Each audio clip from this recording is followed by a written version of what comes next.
बिस्मिल्लाहिर्रहमानिर्रहीम। नाज़रीन, आप देख रहे हैं प्रोग्राम गिलगित बल्तिस्तान अफेयर और मैं हूं आपका मेज़बान एहसन रज़ा। नाज़रीन, गिलगित बल्तिस्तान इंतहाई खूबसूरत इलाका, जन्नत नज़ीर वादी, और जिस तरफ निगाह डालें तो आपको खूबसूरती ही खूबसूरती नज़र आती है। और इतना खूबसूरत इलाका पाकिस्तान में होना एक बहुत बड़ी खुशकिस्मती है। लेकिन अगर देखा जाए तो इस इलाके के मसाइल भी बहुत ज़्यादा हैं और तालीम के हवाले से मसाइल का शिकार है, सैर व सियाहत के हवाले से मसाइल का शिकार है, इंडस्ट्री और ट्रेड इशूज़ भी हैं। और मौजूदा हुकूमत जो है वो बहुत ज़्यादा विलिंग नज़र आती है और वो ये कहती है कि हम यहाँ के हालात जो हैं पिछली गवर्नमेंटों ने जिस तरह के, वो ये भी कहते हैं कि इधर जिस तरह पिछली हुकूमतों ने बड़े ख़राब किए थे तो गिलगित बल्तिस्तान के हालात भी बड़े ख़राब रहे और हम इसे बेहतर करने की कोशिश करेंगे। मौजूदा हुकूमत वहाँ पर पाकिस्तान तहरीक इंसाफ की है और विफाक में भी तहरीक इंसाफ बैठी हुई है।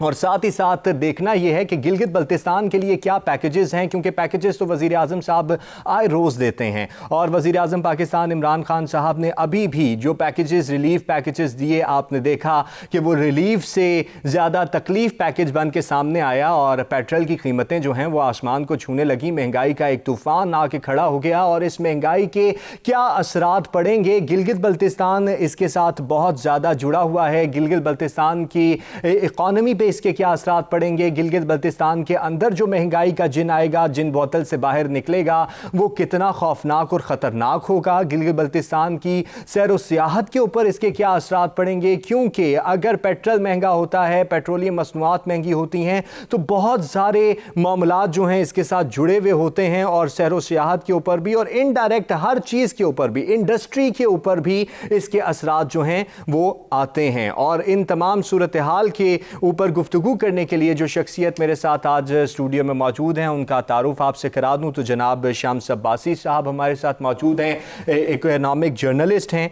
तो शम्स अब्बासी साहब, बहुत शुक्रिया। और गिलगित बल्तिस्तान की सूरत हाल के ऊपर ज़रा बात करेंगे, लेकिन उससे पहले आपने आज जो विफाक ने अवाम पाकिस्तान को तोहफ़ा दिया है उसके ऊपर थोड़ी सी बात करते हैं। महंगाई बहुत ज़्यादा हो चुकी है, इकोनॉमिक जर्नलिस्ट हैं आप, और इस महंगाई को कंट्रोल करने के तो बड़े दावे किए हैं मौजूदा हुकूमत ने, और इसका इम्पैक्ट जो है गिलगित बल्तिस्तान के ऊपर कितना देख रहे हैं और वहां पे कितनी महंगाई पड़ेगी?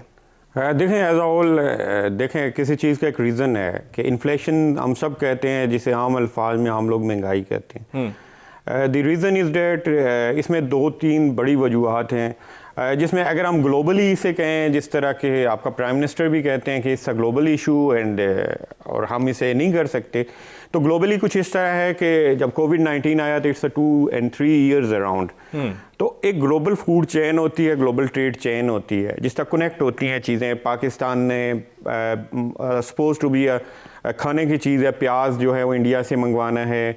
अब ये बाकी जो इश्यूज़ हैं, जिस तरह आप आजकल वीट भी एक्सपोर्ट कर रहे हैं, तो इसकी बुनियादी वजह कि वो किससे मंगवानी है, ये ग्लोबल चेन आमतौर पे मुतासर होती है। जब एवरीथिंग इज़ डाउन हुआ, आपकी 70% जो ट्रेड होती है दुनिया में वो सी रूट से होती है अराउंड, बाकी 30% लैंड रूट से होती है। तो ये आमतौर पे ये मुतासर हुई, ये जब फूड चेन या ट्रेड चेन पूरी मुतासर हुई तो उससे चीज़ें सेटल होने में 2-3 साल लगेंगे। अगर इंटरनली हम इससे एक और इशू पे आएँ तो पाकिस्तान के साथ जो बड़ा इशू हुआ कि पाकिस्तान एक एग्रीकल्चर कंट्री था, और ये मैं कहूँगा कि पाकिस्तान एक एग्रीकल्चर कंट्री था। Pakistan is no more now agriculture country नहीं है पाकिस्तान। और इस बात का तो इजहार बाज़ औक़ात, बल्कि बारहा कह दूँ बाज़ औक़ात के बजाय, कि हमारे जो मुशीर ख़ज़ाना है वो करते आते हैं कि हम बहुत ज़्यादा चीज़ें जो हैं इम्पोर्ट करना शुरू हो गए हैं। देखें, ये तो हमारी पॉलिसीज़ रही ना, हमने एग्रीकल्चर को निगलेक्ट किया। हमने एग्रीकल्चर को निगलेक्ट किया, ना हम इंडस्ट्रियल रहे ना एग्रीकल्चर रहे। तो आपकी जो एग्रीकल्चर मुतासर हुई, तो आपकी जो मेजर कमोडिटीज़ थी, जिसमें आपके वीट थी, इवन आपके बहुत सारे जो फूड इनपुट्स हैं, जो रॉ मटेरियल भी हैं, वो आपको बाहर से, इवन ईडेबल ऑयल आप बाहर से मंगवा रहे हैं। तो वो जो चीज़ थी, अब आप जब एक्सपोर्ट कर रहे हैं चीज़, तो वो भी महंगी हुई। ये एक सेकंड एलिमेंट है। उसके अलावा फिर आपके पास आपका जो सबसे बड़ा जो आपका जो इंपोर्ट है वो ऑयल का है, $17 बिलियन का। तो ऑयल महंगा होता है, तो उसी से आपकी टोटल जो आपकी आप फूड चेन कहें या आपके मुल्क में जो पूरी जो मूविंग हो रही होती है, सब चीज़ की जो चेन्स होती हैं, उन पे इम्पैक्ट कर रहा होता है। जब ऑयल महंगा होगा तो ऑटोमेटिकली जब उसके जो फ्रेट्स हैं वो इंक्रीज़ होंगे तो वो इस चीज़ पे इम्पैक्ट डालेंगे। तो यही पूरा इम्पैक्ट था जिसे। और थर्ड वन इज़ के आम तौर पे देखें गवर्नमेंट्स आजकल इसे कैपिटलिस्ट जो सिस्टम है इसमें गवर्नमेंट इसे बड़ा इंजॉय करती है। इंजॉय इस सेंस में करती हैं कि इन्फ्लेशन को एक तरह का इनडायरेक्ट टैक्स कहते हैं। सही, इनडायरेक्ट टैक्स के जिसे आप माफिया कहते हैं आम तौर पे। मेरा ख्याल है किसी ना किसी जगह, इस माय ओपिनियन और बहुत सारे मैंने इकोनॉमिस्ट से भी किया तो वो इत्फाक कर रहे हैं कि किसी ना किसी जगह ये गवर्नमेंट के साथ ऑन बोर्ड होते हैं। अब बड़े बड़े देखें इस मुल्क में एग्रीकल्चर क्यों ख़त्म हुई? इस मुल्क में एग्रीकल्चर इसलिए ख़त्म हुई कि मिडल मैन था, किसान देता था, मिडल मैन उठाता था, मिडल मैन महंगा करके बेचता था, किसान से वो ब्लैकमेल करें छोटी प्राइस पे चीज़ ले लेता था, इसलिए एग्रीकल्चर डाउन हुई। तो जब मिडल मैन के पास पहुंची तो अब वो गवर्नमेंट के साथ बार्गेन करने पे आता है। आप उसे वीट में कहें, अब देखें सिद्ध उधर से चीनी नहीं छोड़ रहा, वो इश्यूज़ हैं, उसके क्रैश के इश्यूज़ हैं। इसी तरह अब ये जिस तरह के मैं अब इवन बहुत पॉलिटिशियन हैं, बहुत हमारे बड़े पावरफुल हल्कों के जो बड़े बड़े लोग हैं, उन्होंने ये चीज़ें होल्ड की हुई हैं। बाद वक़्त उसे होल्डिंग करते हैं, बाद वक़्त उसे लेट मार्केट में लाते हैं, बाद वक़्त डंपिंग करते हैं, तो उसके भी इम्पैक्ट होते हैं। बाद वक़्त गवर्नमेंट इस सेंस में इंजॉय कर रही होती है। बहुत बार ऐसा होता है कि एक बार इसाक डार साहब थे तो उन्होंने कहा था पोल्ट्री अब 800 बिलियन पाक रुपीज़ का एक सेक्टर है पोल्ट्री, और पोल्ट्री बड़ा इम्पैक्ट करता है। आप देखें इसकी प्राइजेज़ की दो चीज़ें, अंडा और मुर्गी। देखें मुर्गी हर गरीब से लेकर अमीर तक हर बंदे का जो है ना वो उसके घर लाजमी आती है। It's source of protein as well. इसीलिए जो हमारे वजीर आजम साहब थे जब वो आए तो उनका अंडे मुर्गी और कट्टों के ऊपर ज़्यादा ध्यान था। वो शायद किसी लिहाज से उसमें ठीक था, लेकिन ये जो पोल्ट्री का इशू है, लेकिन कोई पॉलिसी नहीं। लेकिन इस पे तो वो फिर गवर्नमेंट उस वक्त उन्होंने कहा जी बजट में कि 136 से ऊपर मुर्गी नहीं ले जाएंगे। लेकिन अगले वीक में क्योंकि इकॉनमी का एज अ जर्नलिस्ट में क्योंकि बजट कवर कर रहा था तो आफ्टर 2 months 190 पे वो ले गए थे। क्या गवर्नमेंट इतना छोड़ा हुआ था? कहीं ना कहीं किसी ना किसी जगह ये एक पेज पे होते हैं, ये कहते हैं इनडायरेक्ट टैक्स में कह रहा हूँ कि आप अगर 100 रुपया कमा रहे हैं तो 50 इधर कर दें, 40 इधर कर दें या 60 इधर कर दें, आप भी रख लें। It's a form of indirect tax. आप मेरी बात समझने की कोशिश करें, गवर्नमेंट भी इसे बड़ा इंजॉय कर रही है। लेकिन अब ये एक दो इशूज हैं। एक तो ये इशू है जो मैंने एक एडमिनिस्ट्रेटिव रीजन भी है।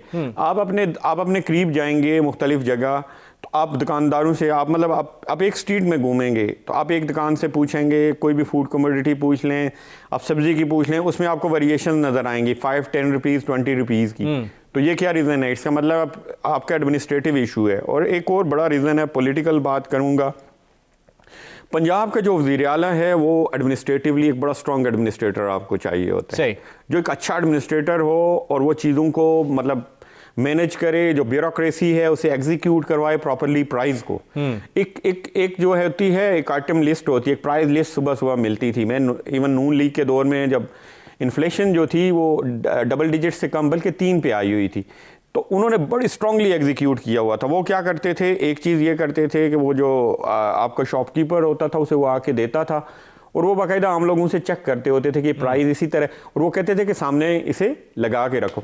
जब ये जो माफिया है ये जब बहुत ज़्यादा हो जाता है, कंट्रोल में नहीं रहता, तो फिर गवर्नमेंट इस तरह करती है, उसने जो चीज़ें स्टॉक की हुई होती हैं आप खरीदते हैं तो उसे मार्केट में खुला छोड़ देती है। तो ये बेसिकली डिमांड एंड सप्लाई का इशू होता है। तो फिर वो ऑटोमेटिकली, क्योंकि फिर उन्हें लगता है कि यार चीज़ आ गई है तो अब उनकी जो होल्डिंग होती है या उनकी जो डंपिंग होती है उसका सिग्निफिकेंस नहीं रहता। तो उसी सेंस में वो ये तो आ गया इसका रीज़न।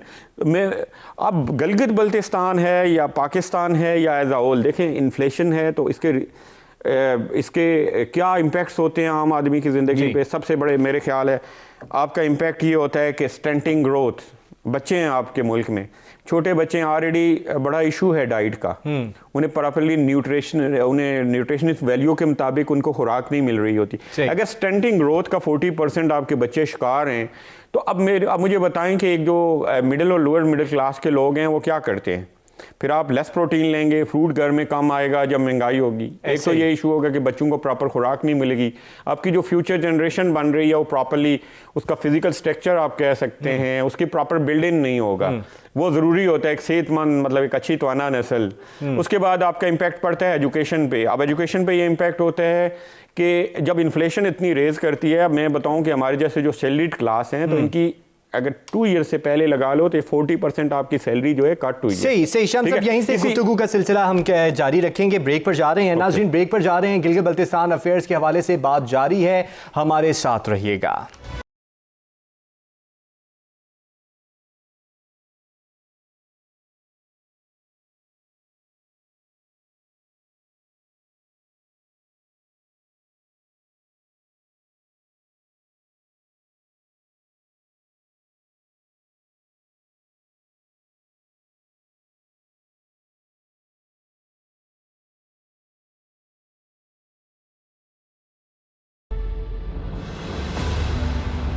वेलकम बैक जी। महंगाई के हवाले से डिटेल बात हो रही है और गिलगित बल्तिस्तान के ऊपर क्या असरात मुरतब होंगे, इसी हवाले से शम्स अब्बासी साहब हमारे साथ मौजूद हैं। अब्बासी साहब, मैकेनिज़्म को आपने डिटेल डिस्कस किया है ब्रेक से पहले और आपने मुकम्मल तौर पे बताया कि ये अवामिल जो हैं इसके अंदर होते हैं कि महंगाई बढ़ेगी तो आवाम पे असरात पड़ेंगे। साथ ही आपने एक बात कही ग्लोबल चेंज के हवाले से, ग्लोबल चेन के ऊपर इल्ज़ाम रख देना कि जनाब अली ग्लोबल चेन में मसाइल हैं और हम जो है उसको काबू नहीं कर पा रहे, तो क्या हम बरी ज़िम्मा हो जाएंगे? नहीं, बिल्कुल नहीं हो जाएंगे। देखें मेरी बात सुने कि आपके अराउंड 450 जो है 450 बिलियन डॉलर जीडीपी का मुल्क है पाकिस्तान। पाकिस्तान एक अच्छी इकॉनमी है, बुरी इकॉनमी नहीं है। मतलब एक वी कैन से एक अच्छी मिडिल इकॉनमीज़ में आती है दुनिया की। उसके अलावा आपके फॉरेन रिज़र्व होते हैं वो 20 बिलियन डॉलर से ज़्यादा हैं। ठीक है जी, आप मेजर्स ले सकते हैं, लेकिन प्रॉब्लम ये है कि अब दो तरफा बात है। देखें जी, इकॉनमी जो होती है ये सस्टेनेबल और इंक्लूसिव होती है। इंक्लूसिव का ये मतलब कि वो सारे एरियाज़ में होनी चाहिए। जो फ़ायदे हैं आपके कैपिटल ना इंजॉय कर रहा हो, आपकी मेजर सिटीज़ या आपकी लीड ना, बल्कि सारे इलाकों में होने चाहिए। तो यही जो इश्यूज़ हैं अब इसमें आप इन्फ्लेशन में आते हैं। इन्फ्लेशन में मैं स्टार्ट में कर रहा था कि अब वो इम्पैक्ट्स जो हैं आम आदमी पे, उसको रोकने के लिए गवर्नमेंट्स जो होती हैं वो सब्सिडीज़ देती हैं। देखें दुनिया में बड़े जो आपका जो मशरकी और मगरबी जर्मनी का जो इशू था, बर्लिन वार गिरी, 2 जर्मनी हो गए थे। अगर आप इन पोस्ट कोल्ड वार देखें, एक कम्युनिस्ट जर्मनी था, एक कैपिटलिस्ट जर्मनी था। जिस तरह एक वक्त में एक कैपिटलिस्ट कोरिया था, एक कम्युनिस्ट कोरिया था। ठीक है, 10th पैरेलल लाइन आपने भी पढ़ा होगा। अब अराउंड अ ईयर वो मार्शल प्लान उन्होंने दिया था, कैपिटलिस्ट ब्लॉक ने, यूएस ने। और जो दूसरा पार्ट था, क्योंकि कम्युनिस्ट जो ब्लॉक जो एरिया था जर्मनी का, वो फ्रंट पे आता था, तो वहाँ फूड जो थी वो किसी सी रूट्स के ज़रिए, तो बाय एयर लिफ्ट के थ्रू उन्होंने उस वक्त $10 बिलियन खर्च किए थे। उन लोगों को खाना खिलाने के लिए जहाज से लाया जाती थी चीज़ें। सही। तो जो हुकूमतें होती हैं, हुकूमतें इसलिए होती हैं कि लोगों को, अब देखें ये जो आपकी जो कैपिटलिज्म में कहो या पाकिस्तानी जो इशराफिया है, ये मैं कहूँगा कि एक वहशत की हद तक ये जालिम लोग हैं। सही। अब देखें, इकॉनमी बेसिकली कैपिटल जमा करना या पैसा जमा करना नहीं होता। इकॉनमी ये होती है कि आपका जो बच्चा है आज जो जवान हो रहा है, क्या इससे प्रॉपर खुराक मिल रही है। नेक्स्ट जनरेशन है आपकी। 70% लोग 60% लोग जो हैं आपके पाकिस्तान की अराउंड 150 या 160-170 मिलियन आबादी जो है उसने अभी आना है अभी जी, जो 25 वाली आबादी है। तो आप उसे आपने जवान या अपनी यूथ कह रहे हैं, जो यूथ इसी गवर्नमेंट को लेकर, ये इंक्लूसिव इकॉनमी होती है कि आप सब पे तवज्जो देते हैं, आप अपनी यूथ पे, आप अपनी ख्वातीन पे। इसीलिए मैंने आपको कहा था कि देखें एजुकेशन कंप्रोमाइज़ होती है। जब हाई इन्फ्लेशन होती है तो लोग कहते हैं कि चलो जी ये मेरा बेटा है, एक बेटे को पढ़ा लूँगा, 3 बेटियां जो है इन्हें छोटे स्कूल में दाखिल। तो ये वेमेन के इश्यूज भी रेज होते हैं। फिर जेंडर के अलावा ये होता है कि कहते हैं एक बच्चा बहुत अच्छा है, शाइनिंग है, इसको पढ़ा लो, इस पे दूसरे के ऊपर कॉम्प्रोमाइज कर लेते हैं, दूसरे को कोई हुनर वगैरह सिखा देते हैं। ठीक है, अब हेल्थ आ गई तो एक बंदा हार्ट पेशेंट है और बाद ऐसी बीमारियां हैं, अब देखें किडनीज के, तो बड़े महंगे इलाज हैं ये बड़े महंगे इलाज है। तो वो हेल्थ पे कॉम्प्रोमाइज कर रहे होते हैं लोग। चलो यार डॉक्टर के पास इतनी बड़ी दवाई देगा, मैं इधर से कोई हकीमी इलाज कर लूँगा छोटा। ये हेल्थ एजुकेशन कंप्रोमाइज़ होते हैं, आपकी जनरेशन कंप्रोमाइज़ हो रही। पाकिस्तान जो एलीट है, पैसा आपको जमा करने का शौक है तो पैसा आप कमाएं भी ना, ऐसी इकॉनमी भी नहीं। 2 तरह की मैं कहता हूँ इकॉनमी होती है कि इंक्लूसिव होती है और एक सस्टेनेबल इंक्लूसिव ये होती है कि आप सारे लोगों पे तवज्जो दें, मुल्क में जैसे इस्लामाबाद चल रहा है ऐसा गिलगित बल्तिस्तान भी चले, ऐसा ही। और जितना इस तरह के इलाके होते हैं उन्हें ज़्यादा डैमेज कर रही होती हैं। जो बड़े इलाके होते हैं उन लोगों के पास रिसोर्सेज होते हैं, वो एजुकेशन को, वो इन्फ्लेशन को मैनेज करें। गिलगित बल्तिस्तान जो है देखें, इलीट कितनी एक होगी, स्मॉल इलीट होगी, लोअर मिडिल क्लास होगी, उसके बाद खत्ते गुर्बत से नीचे के लोग होंगे, तो ये बड़े डैमेज हो रहे हैं। रीज़न इज डैट कि वहाँ आपको पता है इतनी बड़ी कोई एग्रीकल्चर नहीं है कि हम सोच रहे हैं कि वो इंपोर्टेड चीज़ें ही ले रहे होंगे। नहीं, अब्बासी साहब आपने जैसे कि बात कही सब्सिडी के हवाले से कि सब्सिडीज़ बहुत इंपॉर्टेंट हैं, बड़े ममालिक जो हैं सब्सिडीज़ का आवाम के लिए ऐलान करते हैं। हमारी तरफ भी सब्सिडी के बड़े ऐलानात होते हैं, और गिलगित बल्तिस्तान के लिए तो आपने देखा कि वज़ीर आज़म साहब ने 12 पैकेजेस का ऐलान किया। क्या वो पैकेजेस अभी वहाँ तक पहुँचे हैं? और दूसरा मैं आपसे ये भी जानना चाहूँगा कि जैसे आपने ये बात की कि फूड चेन के हवाले से, तो जैसे इस्लामाबाद चल रहा है वैसे गिलगित बल्तिस्तान भी चलना चाहिए, ऐसा मुमकिन तो नहीं नज़र आता, लेकिन वहाँ की जो गवर्नमेंट है उसका क्या ख्याल है इस हवाले से? अब देखें, अगर हम इसे प्रैक्टिकली आप बात करें तो शायद जो आपका इशराफिया होगा उसके ख्याल में ये होगा कि इस्लामाबाद एक बड़ा शहर है, गिलगित एक साइड एरिया है। अब मैं जो बात कर रहा हूँ, मैं अगर सस्टेनेबल इकॉनमी की बात कर रहा हूँ, सस्टेनेबल इकॉनमी ये होती है कि आप किसी जगह का पोटेंशियल यूज़ करके उसको उठाते हैं, जो कि पाकिस्तान में, क्योंकि पाकिस्तान की इलीट की आदत है हॉट मनी, ये इंटरनेशनल इंस्टीट्यूशन से पैसे लेते हैं, वो पैसे खर्च करते हैं, फिर 4 to 5 ईयर्स बाद लोगों के पास आते हैं, वो इन्फ्लेशन के जरिए उन्हें निचोड़ते हैं लोगों को, वो पैसा निचोड़ के लोगों को वापस करते हैं, और फिर एक दफ़ा IMF के दर पे खड़े होते हैं, क्योंकि वो किसी ऐसे प्रोजेक्ट में वो पैसे नहीं इन्वेस्ट किए जाते जो सस्टेनेबल हो, जो लॉन्ग टर्म पे बैक करे मुल्क को। अब पे बैक करना ये है कि गिलगित में मैं इन प्रोग्रामों में बहुत बार डिस्कस कर चुका हूँ, गिलगित का सबसे बड़ा पोटेंशियल जो है टूरिज्म है। अब वियतनाम का एम्बेसडर उस दिन मेरे पास था, उसके साथ मेरी बातचीत है। अब वियतनाम का एम्बेसडर वो around 125 to 130 billion dollar Vietnam कमा रहा है आपके टूरिज्म से। क्या है उसके पास? कोस्ट है ना, आपके पास कोस्ट भी है, आपके पास डेजर्ट भी है, आपके पास माउंटेन्स भी हैं, आपके पास 6 बिगेस्ट जो इस रीजन के अंदर हैं, ये जो गिलगित बल्तिस्तान है, पीक्स हैं। अब देखें, आपने हालात ऐसे बनाए हुए हैं, अब फिर बात उसी तरफ जाएगी कि आप दुनिया में करना क्या चाहते हैं, आप इमेज क्या, आपकी प्रायोरिटीज़ क्या हैं। आपके पास 60% यूथ है आपके पास, जो 150 मिलियन बनती है। अगर आपने इस पे पैसा इन्वेस्ट ना किया, इसे स्किल ना किया, इसे एजुकेट ना किया, इसी की प्रॉपर एक ट्रेनिंग ना की, तो they would convert as a criminal.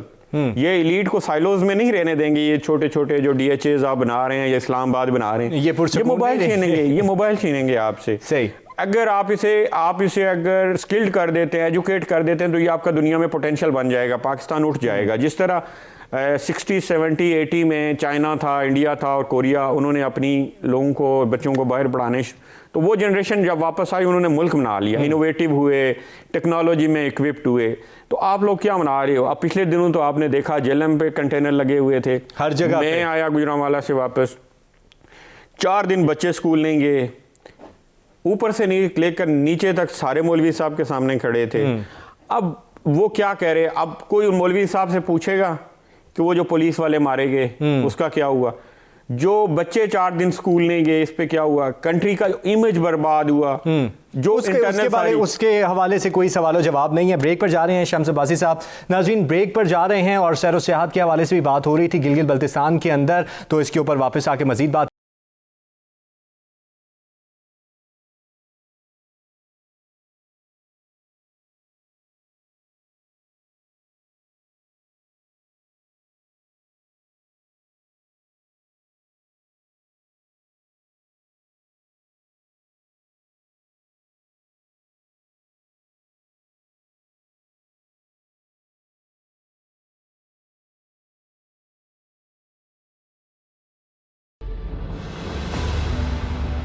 Welcome back जी। आपने तमाम सूरत हाल जानी और शम्स अब्बासी साहब हमारे साथ मौजूद हैं। गिलगित बल्तिस्तान अफेयर के ऊपर इन डेप्थ बात हो रही है, सैर व सियाहत के हवाले से बात हुई। तो शम्स अब्बासी साहब, जैसे कि आपने बताया कि अभी जिस तरह के पाकिस्तान में हालात रहे और क़लअदन तहरीक का धरना भी रहा, और वहाँ पर सैर व सियाहत के हवाले से भी कोई इतने अच्छे इकदाम नहीं कर पाई हुकूमत। अगर देखा जाए, दुनिया जो है मुख्तलिफ ममालिक इसी को ही अपना जो है ज़रिए रोज़गार बनाए बैठे हैं। तो हमारे यहाँ क्या कमी देख रहे रहे हैं, हुकूमत की कहाँ पे नाअहली आपको नज़र आ रही है, या हुकूमत को किन किन चीज़ों पे फोकस करना चाहिए कि वो गिलगित बल्तिस्तान को ख़ास पूरे पाकिस्तान इंतहाई खूबसूरत है, लेकिन गिलगित बल्तिस्तान से ख़ास जो है वो उन इनकम जनरेट करने का ज़रिया बना सके? अब मैं आपको इस चीज़ में बताता हूँ, मैं दो अल्फाज यूज़ किए थे, सस्टेनेबल एंड इंक्लूसिव। इंक्लूसिव ये होता है कि आप कहते हैं कि जी आप सारे सेक्टर्स जो हैं या आपके सारे रीजन हैं जो थोड़े रिमोट रीजन हैं उनमें भी आप पैसा इन्वेस्ट करते हैं। आप लॉन्ग टर्म कर लेते हैं कि जी सिटी में भी कर लिया लेकिन उधर भी कर लिया, इसे आहिस्ता आहिस्ता उठाना साथ शुरू करेंगे, निगलेक्ट नहीं करेंगे। सही। तो ये जो इंक्लूसिव डेवलपमेंट होती है ये आहिस्ता आहिस्ता फिर आपका मुल्क, जिस इंक्लूसिव डेवलपमेंट की मिसाल चाइना है, अब वो ग्रोदर इसलिए ले रहा है कि जो आपका इसका ये वाला पार्ट है इसको भी ये डेवलप करना चाह रहा है। वो नहीं चाह रहा है कि चाइना कुछ डेवलप और कुछ रिमोट रहे। तो ये इंक्लूसिव। उसके बाद सस्टेनेबल ये होती है जी सर रजा साहब कि आप ऐसे प्रोजेक्ट में इन्वेस्ट करते हैं पैसा कि जिस प्रोजेक्ट में वो प्रोजेक्ट आपको पैसा वापस रिटर्न कर रहा होता है और वो फिर अगले साल आपकी इकॉनमी में आ रहा होता है। गिलगित बल्तिस्तान में देखें आपको क्या चाहिए, आपको कनेक्टिविटी चाहिए, आप एयरपोर्ट्स बनाएं, एयर कनेक्टिविटी दें, रेल दें, आप वहाँ अच्छी बसेज रोड्स बनाएं, मोबाइल सर्विसेज दें, मोबाइल सर्विसेज कनेक्शन का बहुत ज्यादा मसला आता है कि जी कनेक्शन होटलिंग आप जहाँ भी जाएंगे देखें आप एक मॉडल होता है ना, इसलिए एक पूरा ज़हन है। अगर मैंने लाया था मैंने उन तंजीमों को जो मुल्क बंद करती हैं तो ये लॉन्ग टर्म, ये आपको पता है ये आजकल गूगल ये जो सारे सर्च इंजन है ये साल दो तीन साल अब एक वहाँ से चलता है, एक यूरोप से एक बंदा वो देखता है पाकिस्तान के बारे में तो वो पहले से गूगल कह रहा होता है ये धरना हो रहा है, इधर देखो कंटेनर हो रहे हैं, ये वो हो रहा है, उधर बंद हो करके लोग निकलते हैं, मैं क्यों बंद हूँ जाके।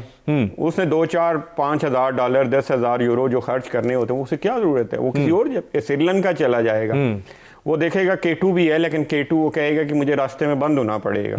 तो ये सारे आपके जो इमेज के इश्यूज होते हैं, वहाँ पर कराकरम के इर्द गिर्द मसाइल हो सकते हैं और मुझे काफ़ी दिन वहाँ पर इंतजार करना पड़ेगा कि ये टूटी फूटी सड़क जो है कब जुड़ेगी और फिर मेरा आगे सफ़र जारी होगा, और सारी जिम्मेदारी इसकी गवर्नमेंट के ऊपर है। अब देखें जी आप गवर्नमेंट है, उनकी प्रायोरिटीज़ होती हैं, गवर्नमेंट की प्रायोरिटीज़ क्या है। कभी सस्टेनेबल डेवलपमेंट के लिए आपको किसी जगह इन्वेस्ट, जिस तरह गलगित में इन एरियाज़ में जिस तरह में कम्युनिकेशन आपको बताया, होटलिंग, tourism, communication, air communication, airports proper हो, इन पे ये इन्वेस्ट करें।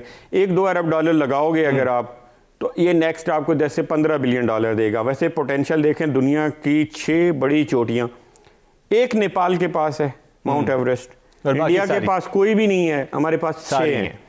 इधर से ही शुरू करूंगा, फिर कोट करूंगा कि मैं 2 एम्बेसडर से लास्ट वीक मिला, जापानीज एम्बेसडर, तो मैंने उसे कहा जी क्या जापान तरक्की कर गया, क्या हुआ? उसने कहा education and education, no other.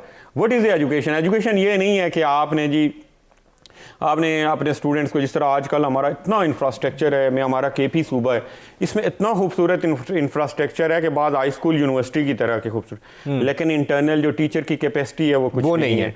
आपका जो कोर्स है वो इंटरनेशनल स्टैंडर्ड का नहीं है। आप MA उर्दू डाले जा रहे हैं, MA इंग्लिश डाले जा रहे हैं, वो MA इंग्लिश भी नहीं आ रही, अब ये जा रहे हैं और वो कहता है जी मैंने MA कर लिया, दो मुझे जॉब, मैंने PhD कर ली, उसकी क्वालिटी नहीं होती। आपके ऐसे लोग जो होते हैं दुनिया में रिसर्च के लिए, ऐसे लोग रिसर्च के लिए होते हैं, रिसर्च जिन्होंने करनी होती है। बाकी शॉर्ट टेक्निकल कोर्सेज करो, इनको ही मेरे ख्याल में शॉर्ट टेक्निकल इंस्टीट्यूशन में इन चीज़ों को आप मर्ज करो ताकि बच्चे को 18-20 में आप मार्केट में निकाल दो। एक बच्चा है 25 और 30 में करियर स्टार्ट करता है, वो क्या करता है, क्या करेगा? चाइना में 25 और 30 साल में या डेवलप वर्ल्ड इस तमाम सूरत हाल में ये भी देखा जाता है कि फेडअप भी हो चुके होते हैं नौजवान, और वो कहते हैं हमने इतना पढ़ा और इतना पैसा लगाया तो किस लिए किया? एजुकेशन, कॉम्पिटिटिव एजुकेशन जो इंटरनेशनली आपको, आप इन सब को निकालो। देखो आपके पास ऑप्शन ये है कि अब आपका इंटरनल इंफ्रास्ट्रक्चर जो है इतने बड़े चंक का आपका बोझ नहीं उठा सकता। आप कुछ को रखो लेकिन कुछ को आप निकालने की कोशिश करो। दूसरी मिसाल देता हूं मैं वियतनाम के एम्बेसडर की, is quite young like you and me, 42 का है एम्बेसडर पोंग। मेरी उससे बात हुई, मैंने कहा यार ये क्या है फार्मूला? अब वियतनाम जो है आप उसकी एक्सपोर्ट पता है आपको अंदाजा होगा कितनी है? 325 बिलियन डॉलर, और उसका जो फॉरेन रिजर्व है वो 150 अरब डॉलर के करीब है। और वो मुल्क के जो आपको पता है अभी ये 1975 to 80 अमेरिका वहाँ आया, कॉर्पोरेट बमबारी तो भाई उस मुल्क की निकाल दी वो मुल्क, लेकिन उसके बाद भी वो खड़ा हुआ है। मेरी बड़ी दिलचस्प बात सुनाऊंगा। एम्बेसडर यंग है, मैंने उससे पूछा, उसने कहा यार मैं जो हूँ एक गवर्नमेंट एक सर्वेंट है, मैं उसका बेटा, और स्कॉलरशिप पे पढ़ा है बैरून मुल्क, बड़ा मतलब टैलेंटेड बंदा है। उसने कहा कि जी ये 1985 की तुम्हें मैं स्टोरी सुनाता हूँ कि हम जो वियतनामी थे, हम प्रैक्टिकली ये काट था और हमारे पास खुराक ख़त्म हो गई थी। एक तो होता है कि पैसे हैं, खुराक है, लेकिन ले नहीं सकते। एक है कि खुराक है ही नहीं आपके पास। उसने कहा कि जी हमने 10 ईयर पॉलिसी तरतीब दी, हमने 1985 टू 95 का एक प्लान बनाया, और 10 सालों में वियतनाम ने चावल एक्सपोर्ट करने वाला दुनिया का तीसरा मुल्क बन, सिर्फ अपनी ज़रूरत नहीं पूरी हुई, दुनिया में तीसरे नंबर पे चावल दुनिया में बाकी मुल्कों को देने वाला मुल्क बन गया। यानी दुनिया की ज़रूरत को पूरी कर रहा है, पूरी करने लगा। अब ये अंदाज़ा लगा लो, ये होती है पॉलिसी। अब जब उसके बाद आज वियतनाम जो है यूनाइटेड स्टेट को मोबाइल दे रहा है, इलेक्ट्रॉनिक्स। आज वियतनाम का आप इंफ्रास्ट्रक्चर देखो, उन्होंने आपने एक नेशन, आपने एक थॉट्स चेंज करनी होती हैं, लीडर होते हैं, प्रोसेस होता है। आपका जो मॉडल है ये सिक्योरिटी स्टेट के, आपको एक थॉट प्रोसेस में आपको नेशन को चेंज करना होगा। देखें ये एक होलिस्टिक चीज़ होती है, इसमें टूरिज्म आता है, इसमें कल्चर आता है। अब देखें कल्चरल एक्सप्रेशन आप यहाँ कर सकते हैं, इस मुल्क में बहुत प्रॉब्लम है ना, कल्चरल एक्सप्रेशन आप किस तरह कर सकते हैं? आपके मुल्क में कोई अच्छा गाने वाला होता है, उसे इनकरेज नहीं किया जाता। ये क्या लोग होते हैं? ये इमेजर होते हैं, ये अट्रैक्ट करते हैं लोगों को बाहर से आने पे। हालांकि हमने ज़्यादातर religious, it's not a religious issues but they are the cultural issues. हमने रिलीजन और कल्चर को गड़मड़ कहीं किया हुआ है, कबायली कल्चर मिक्सअप किया हुआ है हमने। Religious means you are on, maybe आप अपने अमाल के जिम्मेदार होंगे, बाकी इसके नहीं है कि किसी ने क्या पहना हुआ है या किसी ने बाल कैसे बनाए हुए हैं, ये इश्यूज नहीं होते। तो इसी तरह आपको एक होलिस्टिकली एक डिज़ाइन चेंज करने की ज़रूरत है पूरी नेशन, तभी आपका टूरिज्म ऐसे नहीं आएगा। टूरिज्म में क्या क्या ऑप्शन दे रहे हैं? श्रीलंका छोटा सा मुल्क है, आप जाके खोलें ना उसकी टूरिज्म, आप देखें, आप मुल्कों के फॉरेन रिजर्व देखें। बांग्लादेश के पास अब रिसेंट आप देख लें, बांग्लादेश के पास कॉटन नहीं है, लेकिन टेक्सटाइल में उसकी टोटल एक्सपोर्ट $42 बिलियन है, लेकिन टेक्सटाइल में वो $32 बिलियन कमा रहा है, और कॉटन उसके पास नहीं है। कॉटन पाकिस्तान के पास है, पाकिस्तान फसल बेचता है, वैल्यू एडिशन की तरफ नहीं जाते। आपको वैल्यू एडिशन की तरफ जाना होगा, इक्विप्ड करना होगा, टेक्नोलॉजी को लाना होगा, और मुल्क का थोड़ा सा आप ना अपने लोगों को आपने चेंज करना होगा। जिस रास्ते पे माइंडसेट चेंज करने की जरूरत है, पॉलिसीज बनाने की जरूरत है। मैं यहाँ पर आपसे ना एक इंतहाई अहम बात भी जानना चाहूँगा कि गिलगित बल्तिस्तान में जो अभी हुकूमत बैठी हुई है वो तहरीक इंसाफ की है, और वज़ीर आज़म पाकिस्तान इमरान खान साहब का हमेशा से विजन रहा सैर व सियाहत के हवाले से, वो हमेशा कोई उनकी ऐसी तकरीर नहीं जिसमें उन्होंने सैर व सियाहत के हवाले से बात ना की हो और तालीम के हवाले से बात ना की हो। तो क्या आप ये समझते हैं कि गिलगित बल्तिस्तान में जो मौजूदा हुकूमत बैठी हुई है वो ये गिलगित बल्तिस्तान के इंफ्रास्ट्रक्चर को बदल पा रही है, सैर व सियाहत को वहां पर प्रमोट कर रही है, और वहां की तालीम के अंदर कोई बेहतरी ला रही है? देखें मेरी बात सुने, इमरान खान इस वक्त एज अ पीटीआई लीडर और यूथ जो है पाकिस्तान की, उसकी एक होप के तौर पे उभरे थे, और अभी तक स्टिल लोग कह रहे हैं कि इमरान खान की नीयत या उनकी ऑनेस्टी पे शक नहीं है, लेकिन ऑनेस्टी के साथ लेकिन पीछे पॉलिसी नहीं नो मैं आपको बताऊं कि करप्शन और ऑनेस्टी से एक बिग क्वेश्चन होता है, उसे कहते हैं कॉम्पिटेंसी। आप में आप किसी चीज़ की एलियत बहुत ज़रूरी है। दुनिया में कुछ लोग रहे हैं, इवन मॉडल चला है ऐसा के साथ करप्शन, लेकिन उन्होंने कुछ चीज़ बनाई है लोगों ने। अब इनसे प्रैक्टिकली इमरान खान देखें एक लीडर के तौर पे, लेकिन इमरान खान के पास, मेरा ओपिनियन है कि इमरान खान के पास टीम नहीं रही। अब टीम क्या होती है पाकिस्तान में? इस अनफॉर्चुनेट के पाकिस्तान में इलीट हुकूमत करती है। इलीट है आपकी इंडस्ट्रियलिस्ट हैं, आपके फ्यूडल्स हैं, वो हुकूमत करते हैं, और वो अपना इंटरेस्ट वॉच कर रहे होते हैं। देखिए जिस बंदे की लाइफ में स्ट्रगल नहीं होगी, एक मिडिल क्लास लोग होते हैं, स्ट्रगल करते हैं, आप ऊपर आ रहे हैं, एंकर हैं, आप पढ़े हैं एक यूनिवर्सिटी से, आपकी लाइफ में स्ट्रगल है, आपको मिनिस्टर लगाए, आपको लाले पड़ जाएंगे, आपको रात को नींद नहीं आएगी, आपको अपने आप को साबित करना है एक इन्फॉर्मेशन मिनिस्टर के तौर पे, एक इंडस्ट्री, कहीं मैं फेल ना हो जाऊं, मेरे लोग क्या कहेंगे कि यार ये बंदा गया, इसको काम नहीं आता। एक इलीट, खुसरो बख्तियार को कोई परवाह नहीं है, 11 बजे खुसरो बख्तियार जागता है, मैं नाम लेके कहता हूँ। पंजाब के मखदूमों को KP के खानों को, सिंध के वडेरों को कोई परवाह नहीं है, क्योंकि वो वापस आ जाना है उन्होंने। इसलिए जब तक आपके मिडिल क्लास और मिडिल क्लास को ऊपर लाने की बहुत जरूरत है। बहुत शुक्रिया शम्स अब्बासी साहब, ये यूएस के तो सारे प्रेसिडेंट्स हैं यूएस के। बहुत अच्छे नकात आपने बयान किए। नाज़रीन, शम्स अब्बासी साहब हमारे साथ रहे, गिलगित बल्तिस्तान के हवाले से डिटेल बात हुई, इकॉनमी के हवाले से डिटेल बात हुई, और ज़रूरत इसी अमर की है कि जो निचला तबका है हम उसे ऊपर लेकर आएंगे तो हालात ख़राब होंगे, क्योंकि एलीट को गरीब की कोई परवाह नहीं, और गरीब जो है जब तक आगे नहीं होगा और ताकतवर नहीं होगा तो हालात इसी तरह चलते रहेंगे। पॉलिसीज़ की कमी रहेंगी, पॉलिसीज़ को बेहतर करने की बहुत ज़्यादा ज़रूरत है। हमें दीजिए इजाज़त। अल्लाह हाफ़िज़। पाकिस्तान जिंदाबाद।